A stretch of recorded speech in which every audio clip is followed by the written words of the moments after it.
world of VTubing is filled with so many interesting designs and characters.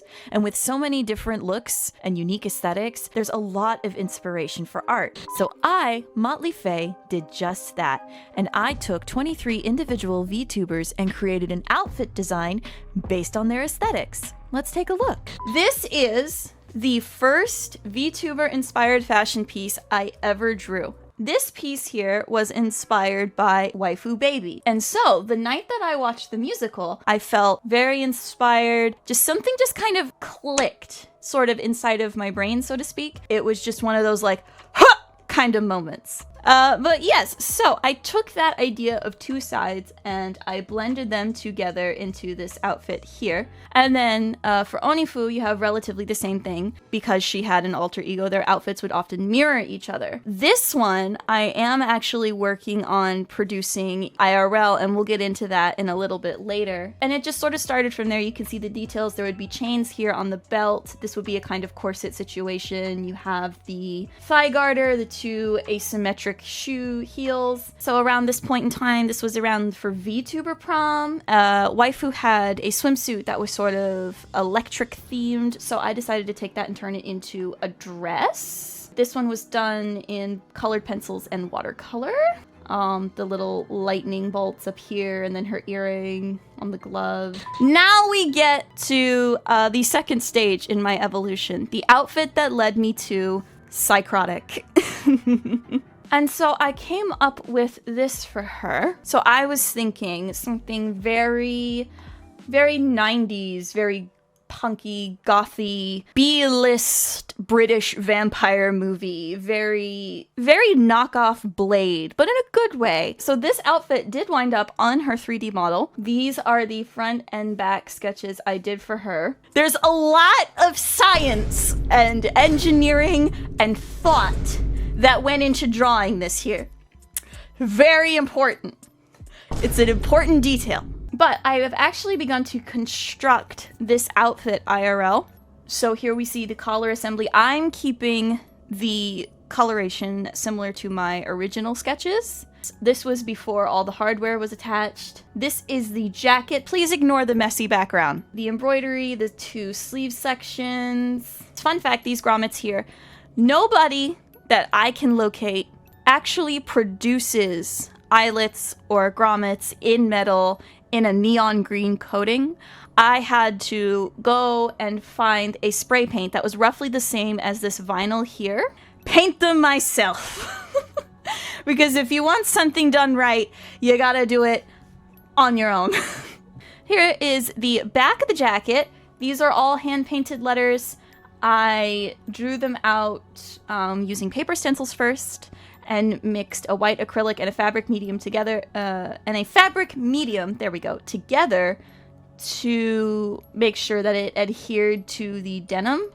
And then we move into our first male design. So our first male design was actually the being responsible for dropping me in Sai's literal lap, and that is Cabal. Fun fact, I translated his name into a sigil and I put it all over his jacket, and that would be this symbol here. But again, I wanted to, because he noted that he was very much into metal and power metal, suits, you know, he comments a lot on his own that he is quite the snappy dresser. This is also sort of McQueen inspired because McQueen did these interesting sort of asymmetric suits. This one, surprisingly enough, took me quite a few days to finish, and every so often I still go back and play with it, but you have, you know, symbols from the Necronomicon, you have really just a bunch of random magical symbols. That's one of the Eldritch signs over there. So this one was inspired by the lovely Eerie. She's a musician in her own right and vocalist. Yes, so this was inspired by Chinese designer Guo Pei. Guo Pei does these massive gowns with elaborate beadwork and printing. This one also took a significant period of time to do. Again, layering and the drawing and everything like that. The gold here was actually done in an ink that I owned at the time. And this specific smoke pattern was actually pulled from the manga Holic. Something sort of, while extravagant, is soft, not quite understated, with a little bit of sparkle to it, because that is Holic was very fun because that's just sort of the kind of person that Eerie is. And now we've just gone into the point where now I'm just showing off. So this one was inspired by Nana Asteria. Nana's particular style is, in her previous iteration, it was very casual, very Japanese street fashion. So I thought it would be fun to sort of draw her in an elaborate kind of gown just to see what it would be like. And I'm very proud. Fun fact, her favorite animal is a whale. And without even realizing it, I made the skirt in the shape of a whale tail. This is Sa. She's a lovely big snake lady. She streams over here on the Twitch. And yes, she is thickums. Oh, Lord! So this was inspired by Terry Mugler's bodysuits. Terry Mugler passed away, sadly, recently. He did leave us, but he was heavily focused on the queer community, sex positivity, designs that very much emphasized and flattered the body, showed off the body, and things like that. And I felt that to be very fitting for someone like Sa. And then the coloration, because Sa tends to span between the range of reds, blacks, purples, and creams. I tried to do a sort of red and kind of magenta, sort of mauvey situation. What I like about this one is that this area here actually looks kind of like a snake mouth. And I'm very proud of that because you see the eyes and then the mouth of the snake.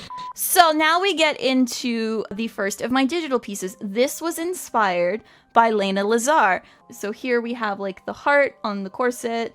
I wanted to bring in the whole blood thing that she has with the color specifically and sort of have like the bone elements like here and then in her cage skirt so that it would be a bit more subtle. You have the heart here in the center. This particular silhouette is influenced by both Alexander McQueen and a company called Royal Black. I'm very, very proud of how this one came out. This is our second male design by one of our lovely audience members, Conjure, and I wanted to try doing sort of more of a recognizable, I won't necessarily say traditional, sort of silhouette in terms of male fashion. A lot of interesting, like, avant-garde styles, sort of with, like, these structured parts here were popping up, so I decided to include some of that here, and I really like how that came out. I love the way the color sits here, and obviously, like, the shoes. I would wear these shoes. They're great. Oh, who's that? Who's that? It's Dr. Crafty! Crafty is one of our more recent creations. My favorite part of this design, funnily enough, is the socks in the shoes. So in men's fashion, I really like when the pants are cuffed and you can see their socks and it shows off their shoes. Why I like this, I don't know, but it just looks nice and it makes my brains go, good. This is Faust! Everybody's favorite haunted mask, Faust. He is super, super, super delightful. Now, this one was really interesting to tackle because Faust technically doesn't really have a body and he doesn't really wear clothes. Technically, the only part of Faust that is Faust is his mask bit. Yes? So I kind of wanted to play off of that idea of sort of wiggly bits, hence all of these separated panels in the coat here. I also included like a lot of different textures here. Fun fact, this down here was achieved using brushes intended to paint nebulas. This one actually came together pretty quickly. Once it got going, I knew what I wanted to do. He has a presence about him that I can't quite put to words, and I feel like I got it fairly well here. This is the design inspired by Froggy Lock. I actually drew this one while I was on a vacation. And I didn't have access to internet because we were at a campsite. So this one, I had to really sit and think about. Because Froggy she has this very bright, loud sort of energy. But she's also very sweet, very sort of fairy themes, you know, that kind of colorful marsh sort of thing going on.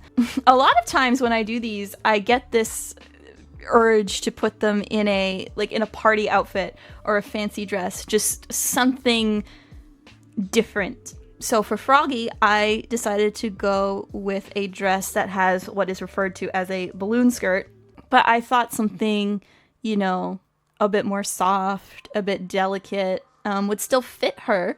This was the second really big VTuber that I took inspo from. This was inspired by fruit, and so I wanted to do like a gothy purple green kind of witchy sort of thing, and then you have like the little peekaboo of the belts under here. You have the corseted vest here, the kind of risque top here. So this piece was inspired by our lovely merry-go-round. I could not get that red and gold color combo out of my head. I wanted to do something kind of burlesque-y a little bit, you know, with the high-low skirt, with the, you know, the little peekaboo and like the legs showing here. Something that makes you go, when you look at this outfit and you look at it and totally go, that's probably not the person to mess with. We should probably be on our best behavior. Something that just sort of says, I'm elegant and I'm in charge, because that's the vibe I get from Marin, and it is absolutely fantastic. Especially, my favorite part of this one is the eyes under the coat here. The way they came out, that little extra, like, monster horror just kind of touch just really brings it out. This one we did Min. I wanted to do something that was like that pulled heavy from like all the neon colors that Party Demoness has. I wanted to do something kind of 80s-ish, so I did that mostly with here the colors and this sort of cropped varsity jacket. And so I just wanted to sort of do like a modernized 80s kind of workout sort of thing here. And then we have Pumpkin Potion. Pumpkins was inspired specifically by Dior Runway. Pumpkin, I wanted to do something that was very classy, not super overstated, but was still, you know, a bit spooky. So we have the nice, simple sort of black dress with the elaborate sleeves, the pearls here, the little corset, and the nice little classy heels. Something that maybe she'd wear on a special episode of her show. There's a dinner party, maybe. And then we have Red Claw. He's another one that I did really recently. I wanted to do something very regal, you know, very strong. But I also wanted to include his feathers and things like that. So something kind of kingy. So originally this actually started out as like this big full sort of robe situation, but then you lost the like you couldn't really see the pants and you couldn't really see the corset, and so I wanted to make kind of the focus of the outfit the feathers, the corset here, and then kind of like the detailing on the pants. And again, I love like red and gold as a color scheme. Obviously red and black as a color scheme, and anything kind of with feathers is really nice. This one was very sort of I'm gonna put my pen to my tablet and see what happens. This is Rumi! Rumi was really fun to do. It was so nice. But Rumi, yes, is our lovely haunted punk VTuber. I wanted to do up something that you'd wear to like maybe a show or just kind of out and about. Lots of, you know, you gotta have the patches. I needed to have that super neon green color in there with like that purple fade out. Yes, and then of course, you know, you got the big belts and the gloves and the accessories.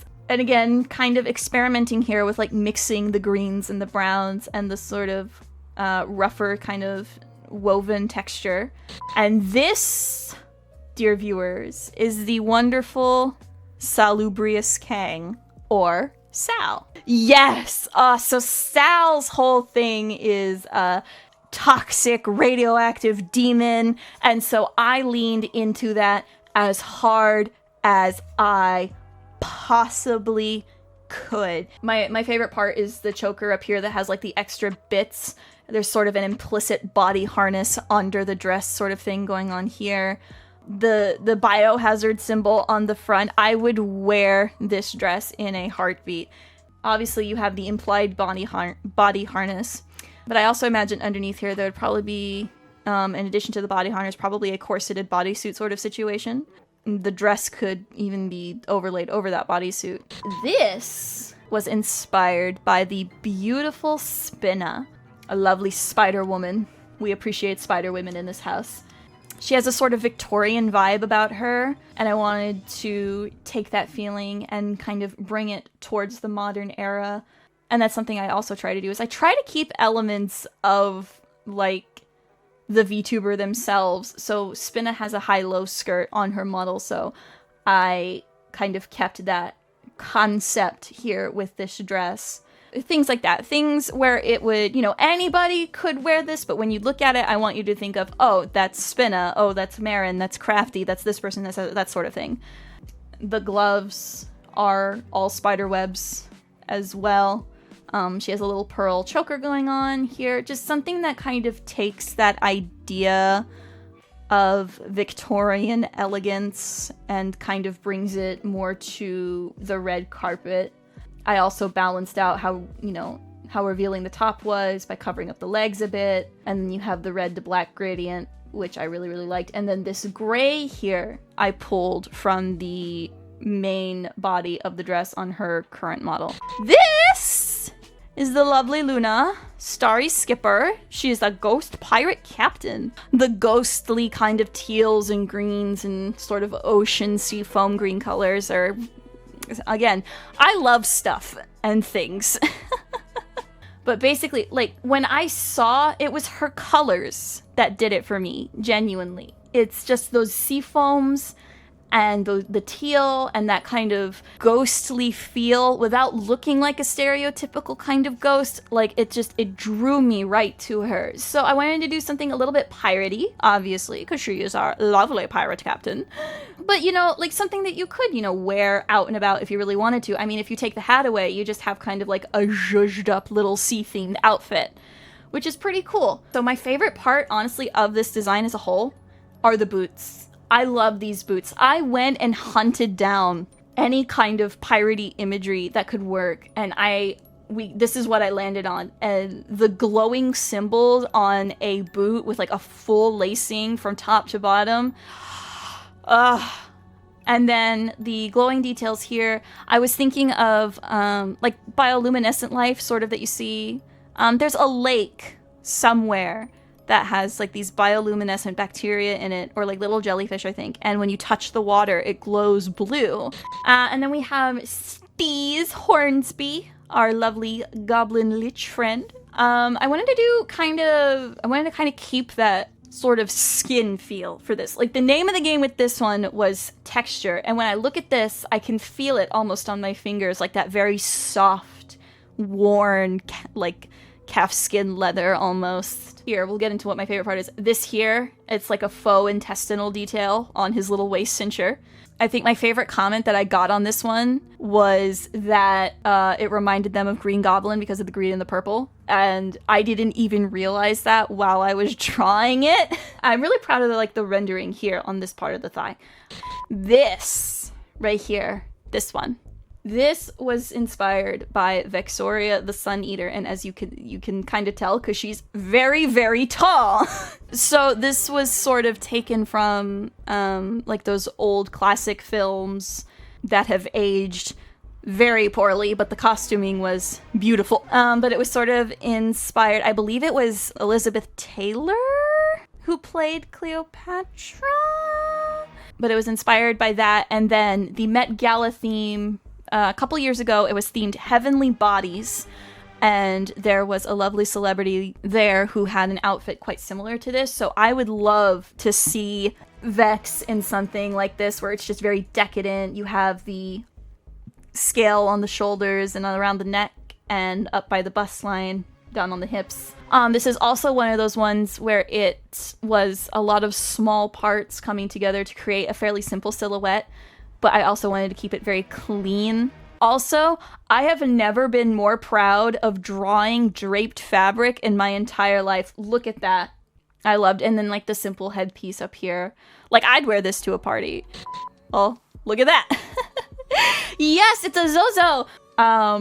When I look at it, I taste cotton candy, and I hear very loud, thrashy metal music. Of all the shoes I've ever drawn, I don't think any will top these. If I somehow manage to, I will be very impressed with myself.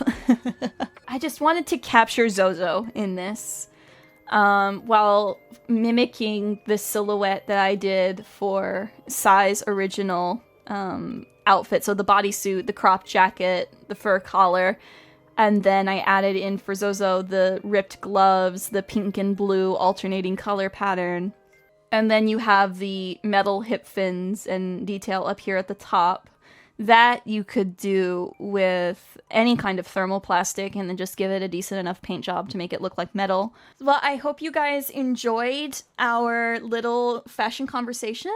I hope you guys enjoyed perusing the seamstress gallery for a little bit. I'm so glad you guys enjoyed it. Thank you all for sitting and listening and vibing with me. I really appreciate it.